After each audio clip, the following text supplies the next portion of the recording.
Hello friends, welcome to my YouTube channel unique star classes. जैसा कि हम लोगों ने अभी इस बार तो हमने बहुत लेट ये वीडियो बनाना स्टार्ट किया क्योंकि लॉकडाउन में हम घर चले गए थे और वहीं फंसे हुए थे। तो आज हम जो टॉपिक कंप्लीट किए हैं वहीं से उसके आगे हम टॉपिक को क्या करेंगे, कंप्लीट करेंगे।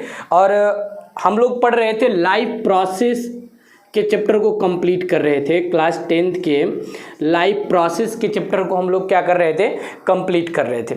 अभी हम क्या करेंगे कि लाइफ प्रोसेस का जो चैप्टर है उसमें रेस्पिरेशन टॉपिक है और हम लोग रेस्पिरेशन टॉपिक को डिटेल में डिस्कस करेंगे।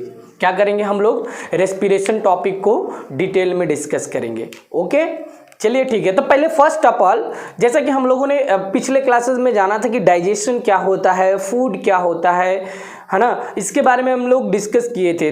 और आपको पता है कि हमारी बॉडी के लिए एनर्जी की ज़रूरत होती है और वो एनर्जी हमें जो मिलती है वो फूड से मिलती है। लेकिन दिक्कत यहाँ पे है कि हम डायरेक्ट किसी फूड को लेके तुरंत एनर्जी नहीं बना सकते, क्योंकि सबसे पहले हमें उस फूड को कॉम्प्लेक्स फॉर्म से हमें सिंपलेस्ट फॉर्म में तोड़ना होता है। जब हम कॉम्प्लेक्स से सिंपलेस्ट में तोड़ देते हैं तो अब हम उस फूड को क्या करते हैं, एनर्जी बनाते हैं। और जब वही सिंपलेस्ट फूड को एनर्जी बनाते हैं, यही प्रोसेस रेस्पिरेशन कहलाती है। जैसे कि हम छोटे क्लासों में बच्चों को बताते हैं कि सांस लेना और छोड़ना रेस्पिरेशन होता है। नहीं, ऐसा नहीं है।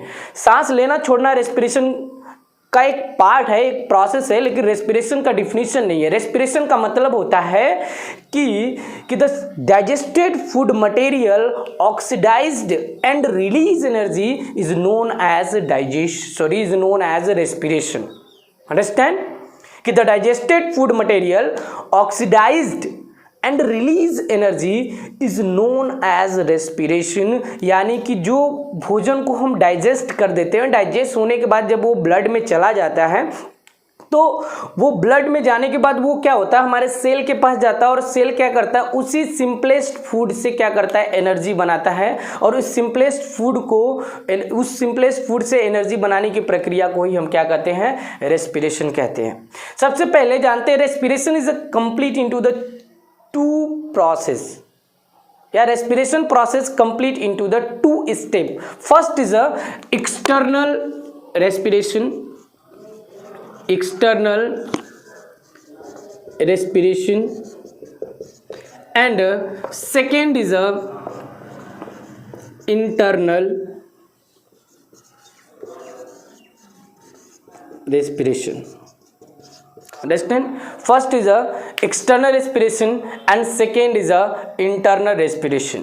External respiration means होता है कि वायु श्वसन। वायु श्वसन मतलब होता है कि जब हम बाहरी गैसों को अपने बॉडी के अंदर लेते हैं, एक्सचेंज करते हैं, गैसों को एक्सचेंज करने की प्रोसेस को एक्सटर्नल रेस्पिरेशन कहते हैं।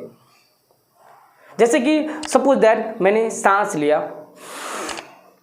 जब सांस लिया तो वो एयर क्या हुआ, बाहरी एयर हमारे बॉडी के अंदर गया, लंग्स के पास गया और लंग्स के पास जाने के बाद वो क्या हुआ, वो गैस डिसॉल्व होकर ब्लड में चला गया।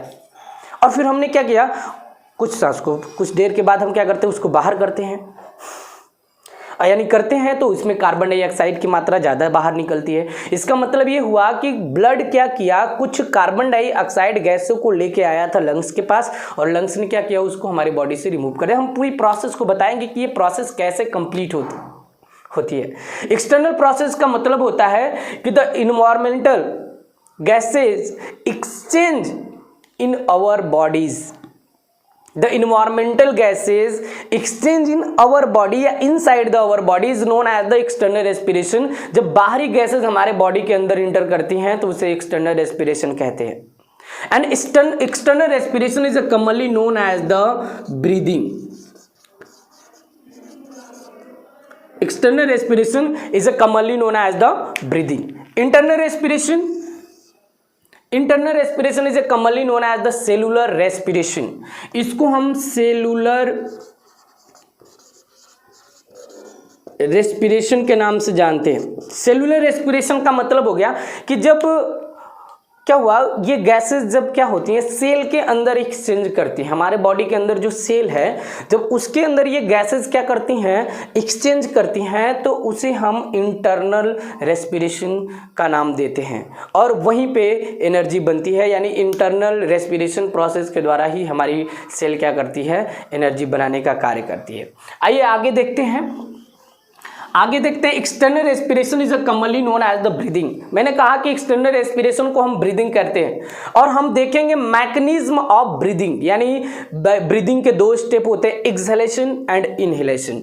एक्सहेलेशन मीन्स होता है सांस को बाहर छोड़ना, है ना, जैसे हमने सांस को छोड़ा, मैंने सांस को बाहर छोड़ा, इट इज ए एक्सहेलेशन।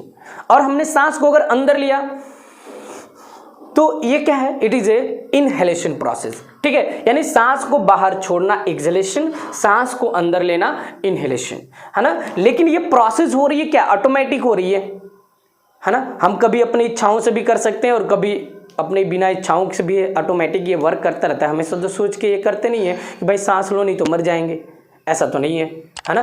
तो ये प्रोसेस करता है, तो इस प्रोसेस के लिए कुछ ना कुछ हमारे बॉडी में कोई पार्ट वर्क कर रहा होगा, कोई मैकेनिज्म वर्क कर रहा होगा, जिसको हम डील करेंगे। आइए हम देखते हैं, ये हमारा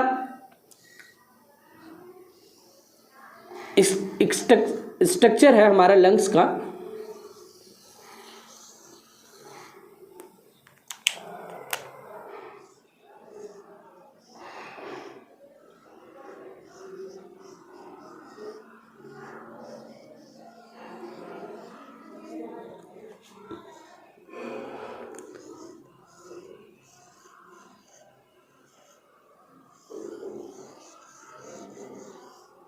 ठीक है, ये हमारा लंग्स है।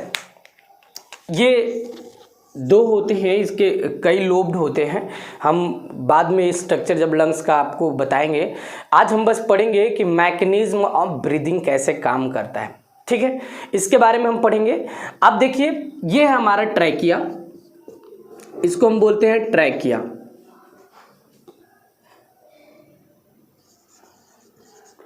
ट्रैकिया, ये हमारा लंग्स,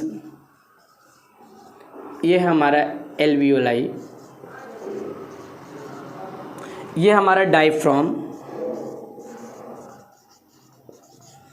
अब होता क्या है कि ये प्रोसेस कंप्लीट करने के लिए हमें कुछ न कुछ वर्क होते हैं। वो कैसे वर्क करते हैं हम इसके बारे में जानते हैं, क्योंकि हमारा जो लंग्स होता है वो रिबकेज से चारों तरफ से ढका हुआ होता है। किससे ढका होता है, रिबकेज यहाँ पे है, ये चारों तरफ से हमारे लंग्स को क्या किया है, कवर किया है। ठीक है, इसके बाद हमारा इंटरकॉस्टल मसल होती हैं जो साइड में पाई जाती हैं। इसके बाद डायफ्राम है। तो हम एक एक बातों को अब डिस्कस करेंगे। पहले एक चार्ट के जरिए हम देखते हैं कि वो है क्या। तो आइए स्टूडेंट, हम देखते हैं मैकेनिज्म ऑफ ब्रीदिंग कि किस तरह से हम सांस लेते हैं और किस तरह से हम सांस छोड़ते हैं। ये सबसे पहले इनहेलेशन प्रोसेस। जब इनहेलेशन प्रोसेस होती है तो मैंने आपको बताया था कि सांस को अंदर लेने की प्रोसेस को हम क्या कहते हैं, इनहेलेशन। इनमें क्या होता है, कंट्रैक्शन होता है। सबसे पहले इनहेलेशन प्रोसेस में कंट्रैक्शन ऑफ एब्डोमिनल मसल्स। जब ये जो होती है ना, ये आपको पार्ट जो दिख रहा है, इसके नीचे इस तरह से मसल्स लगी होती है, इसको हम एब्डोमिनल मसल कहते हैं। इन मसल्स में जब कंट्रैक्शन होता है तो ये मसल क्या करती है, ये मसल्स इस डायफ्राम को नीचे साइड में खींचती है। नीचे साइड में खींचती है तो ये जो शेप होता है वो बढ़ करके वो शेप जो है कुछ इस तरह का आ जाता है और लंग्स की जो लेंथ होती है वो थोड़ा सा बढ़ जाता है। जैसा कि हमने यहाँ पे लिखा, आप देखिए, abdominal muscle, contraction of abdominal muscle. जब एब्डोमिनल मसल्स क्या होती है, एब्डोमिनल मसल्स में जब कंट्रैक्शन होता है तो ये कंट्रैक्शन होने की वजह से ये मसल्स क्या होती है, नीचे के साइड में ये मसल्स क्या होगी, नीचे के साइड में डायफ्राम को खींचेगा।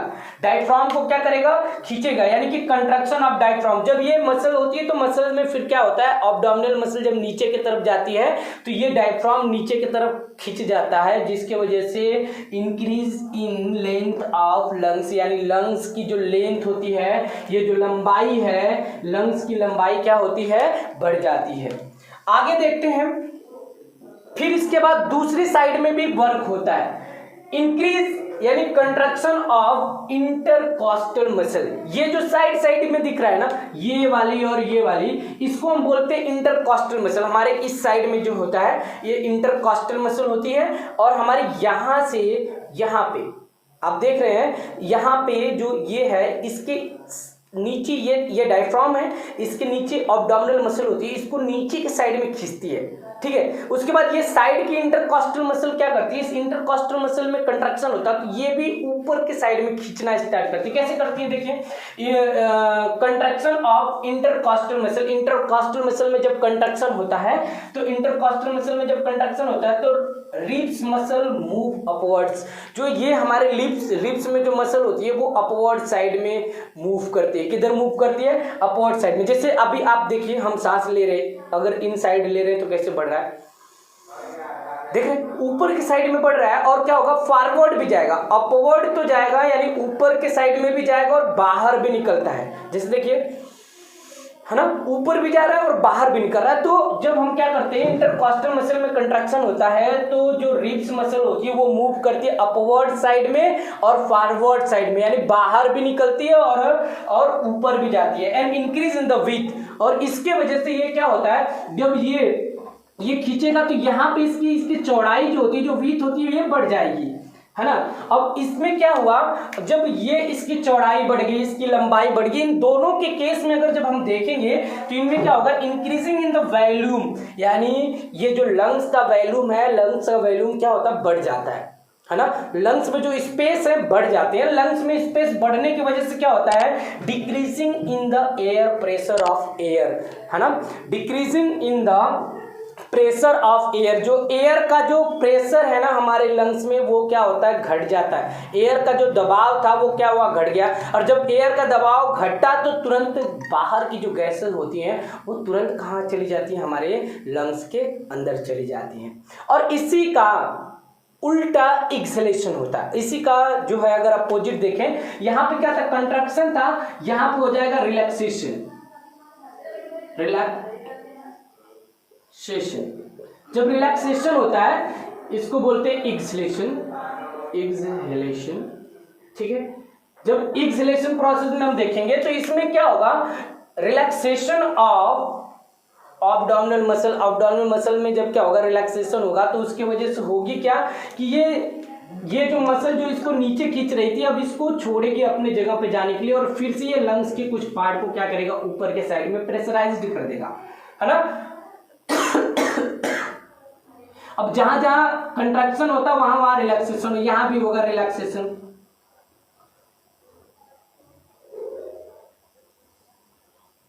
यहां पे भी रिलैक्स होगा।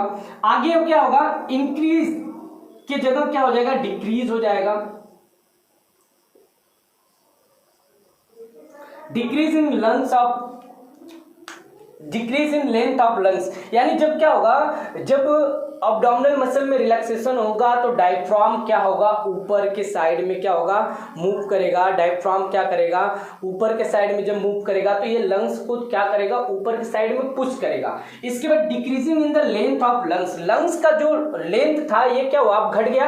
पहले बढ़ा था अब क्या हो गया, घट गया, जिनकी वजह से अब इस तरह का प्रेशर बनेगा।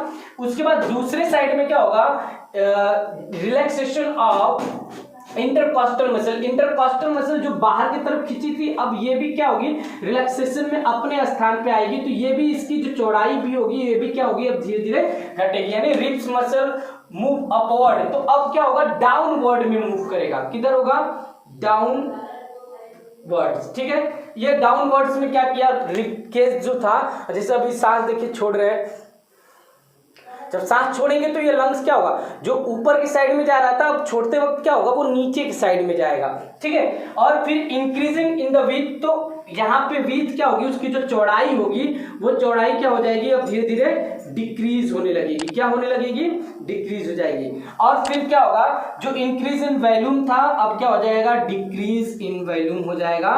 और ये था डिक्रीज इन एयर प्रेशर, तो यहाँ पे हो जाएगा increase increase in air pressure, और एयर प्रेशर जब इंक्रीज करेगा तो ये क्या करेगा, इसको पुश करेगा, एल्वेओलाई क्या होगी, दबेंगी, और एयर क्या होगा, यहाँ से बाहर निकल जाएगा। हमने पूरा आज जो है आज के क्लास में हम बस यही डिस्कस करेंगे, मैकेनिज्म ऑफ रेस्पिरेशन कैसे होता था। ठीक है, उम्मीद है कि आपको समझ में आया होगा। अगर नहीं आया होगा तो एक बार आप जरूर वीडियो को फिर से रिवाइज करके देख लीजिएगा। Thank you student, thank you class.